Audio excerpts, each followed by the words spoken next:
Social മീഡിയയിലൂടെ പതിവായി scroll ചെയ്യുന്നവരാണ് നമ്മളെല്ലാവരും. അങ്ങനെ സ്ക്രോൾ ചെയ്ത് പോകുമ്പോൾ രസകരമായ പല പോസ്റ്റുകളും നമ്മൾ കാണാറുണ്ട്, ചിലത് ഷെയർ ചെയ്യാറുണ്ട്. ചിലപ്പോൾ ഞാൻ അത്തരത്തിലുള്ള രസകരമായ പോസ്റ്റുകൾ കണ്ടാൽ പ്രേക്ഷകരുടെ മുന്നിൽ അവതരിപ്പിക്കാറുണ്ട്. ഒരു ചിത്രം കാണിക്കാം. ഈ ചിത്രം അനന്ത് അംബാനി, അംബാനി പുത്രൻ അനന്ത് അംബാനി എന്തോ പ്രാർത്ഥിക്കുന്ന ഒരു ചിത്രമാണ്. എന്താണ് അംബാനിക്ക് ഇത്രയധികം പ്രാർത്ഥിക്കാൻ? അതിനെ രസകരമായി അവതരിപ്പിച്ചിരിക്കുകയാണ് ഒരു ഫേസ്ബുക്ക് പോസ്റ്റ്. നമുക്ക് എല്ലാവർക്കും തോന്നും, അംബാനിക്ക് അല്ലെങ്കിൽ അംബാനിയുടെ കുടുംബത്തിന്, അംബാനിയുടെ മക്കൾക്ക് അവർക്ക് എന്തിൻ്റെ കുറവാണുള്ളത്? ഇവരൊക്കെ എന്തെങ്കിലും ഈശ്വരനോട് പ്രാർത്ഥിക്കുകയോ? എന്തായാലും ആ ഒരു ചിന്തയെ പോസ്റ്റാക്കി മാറ്റിയിരിക്കുകയാണ്. ആരെഴുതിയതാണ് എന്നറിയില്ല.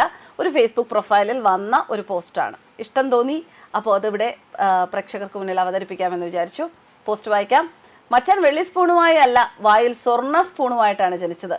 ബ്രോയുടെ അച്ഛൻ ഇന്ത്യയിലെ ഏറ്റവും വലിയ ശതകോടീശ്വരൻ. ലോകത്തിലെ ടോപ്പ് 25 രാജ്യങ്ങളിലൊക്കെ മച്ചാൻ ആഡംബര വീടുകളും സ്വത്തുക്കളുമുണ്ട്. മച്ചാന്റെ വിവാഹത്തിൽ ഇന്ത്യയിലെയും ലോകമെമ്പാടുമുള്ള മുൻനിര 100 സെലിബ്രിറ്റികൾ പങ്കെടുത്തു. മച്ചാന് സുന്ദരിയും ബുദ്ധിമതിയായ ഭാര്യയുമുണ്ട്. പാരമ്പര്യമായി വലിയൊരു ബിസിനസ് ശൃംഖല തന്നെ ലഭിച്ചു. 25 കോടി വില വരുന്ന വാച്ചുകൾ ധരിക്കുന്നു. ലോകത്തിലെ മികച്ച ബ്രാൻഡുകളൊക്കെ കൈവശമുണ്ട്. ചിന്തിക്കാനാകാത്തത്ര ആഡംബര ജീവിതമാണ് നയിക്കുന്നത്. അതിലുപരി ഇന്ത്യയുടെ പ്രധാനമന്ത്രിയെ നേരിട്ട് വിളിക്കാനും മഹാരാഷ്ട്ര മുഖ്യമന്ത്രിയെ വീട്ടുപടിക്കലെത്തിക്കാനും മച്ചാന് കഴിയും. സത്യത്തിൽ ഈ ചിത്രം കാണുമ്പോൾ എനിക്ക് മനസ്സിലാകാത്തത് എന്താണ് എന്നാൽ, ദൈവം ഇത്രയൊക്കെ സമ്മാനിച്ചിട്ടും ഇനിയും മച്ചാൻ ദൈവത്തോട് എന്താണ് ചോദിക്കുന്നത്? ശരിയല്ലേ? നമ്മുടെയൊക്കെ സംശയമല്ലേ? പക്ഷേ പ്രാർത്ഥിക്കാൻ അംബാനി കുടുംബത്തിനും ചില കാരണങ്ങളുണ്ട് എന്ന പതിവ് വാചകത്തിൽ നമുക്കിതിവിടെ അവസാനിപ്പിക്കാം.